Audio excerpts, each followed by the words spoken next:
द्वारा नारेबाजी की गई, जिसमें प्रशासन के खिलाफ मुर्दाबाद के नारे भी लगाए गए हैं। विभिन्न कॉलेज में चल रही असुरक्षा और अव्यवस्था को देखते हुए जम के नारेबाजी की गई है।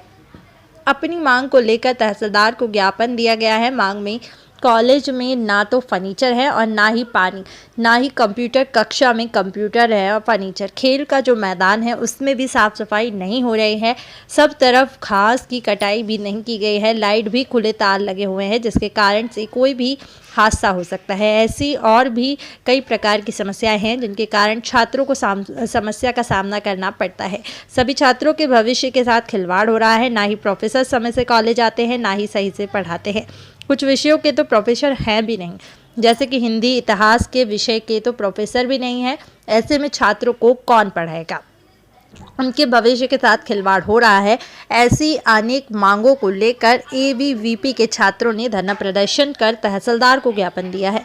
10 दिन का आश्वासन देकर तहसीलदार ने बोला है, जब जाकर सारे छात्र शांत हुए हैं। उन्होंने बोला कि अगर 10 दिन में समस्या का निराकरण नहीं हुआ तो फिर वो कलेक्टर का पुतला दहन करेंगे। माणक लाल प्रजापति की रिपोर्ट। साफ नहीं आ रहा है, पानी आ तो रहा है पर लेकिन वो पीने का पानी भी साफ नहीं है।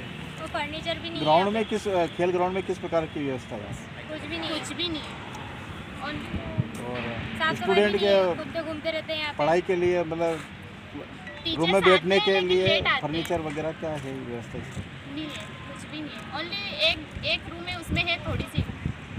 किस प्रकार से बैठ करके पढ़ाई करते हैं? नीचे बैठकर ढंग से। और यहाँ पे ग्राउंड में भी साफ सफाई नहीं है। बाथरूम में भी पानी नहीं आता है, पीने का पानी भी ठीक से नहीं आता है। और टीचर्स भी वैसे हिस्ट्री के नहीं है हमारे और हिंदी के भी नहीं है। क्या मांग रखी है? इसकी मांग यही रखी है कि टीचर्स भी आ जाए और टाइम पे आए और टाइम से हमें पढ़ाए और बेंच वगैरह लिया है जिसमें हम बैठ के ठीक से पढ़ सकें। नाम बता दो। निकिता राठौर। जो बीट डालनी थी उन्होंने बीट डालने से मना कर दिया, तो उनको वहीं भेजा गया और 9 तारीख को ही फिर बीट डाली गई। और उस समय उन्होंने मना किया तो उनको मंदसौर भेज दिया। उसके बाद हिंदी के कोई यहाँ पढ़ाने वाले प्रोफेसर नहीं है, यहाँ फर्नीचर की व्यवस्था नहीं है, साफ़ सफाई की व्यवस्था सही से नहीं है। उसके बाद अभी एक शैलेंद्र मालीवाल सर जो प्रभारी प्राचार्य थे, उन्होंने भी ये बीट डाली।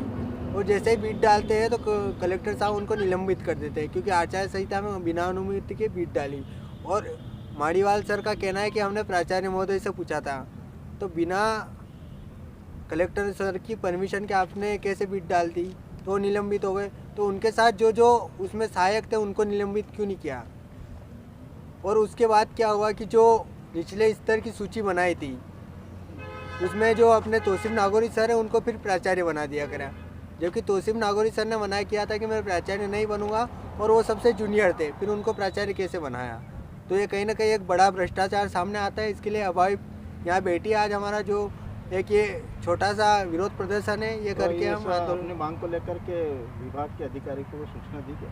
हमने तहसीलदार महोदय को सूचना दी है, उनसे हमने शुरुआत की है। कलेक्टर सर के नाम हम तहसीलदार साहब को ज्ञापन दे रहे हैं। अगर इसके जल्दी से जल्दी कार्रवाई नहीं की जाती है तो अवाई उग्र आंदोलन के लिए बाध्य होगी, जिसकी समस्त जिम्मेदारी प्रशासन की रहेगी। नाम और पद बताओ। विजय गर्ग, जिला संयोजक मंदसौर एबीवीपी।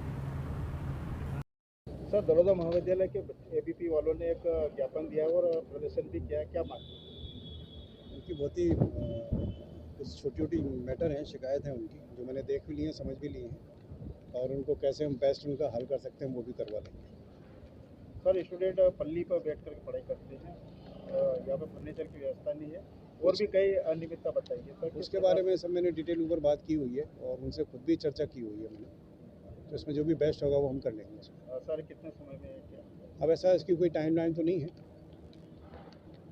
जितनी जल्दी भी होगा करवाएंगे।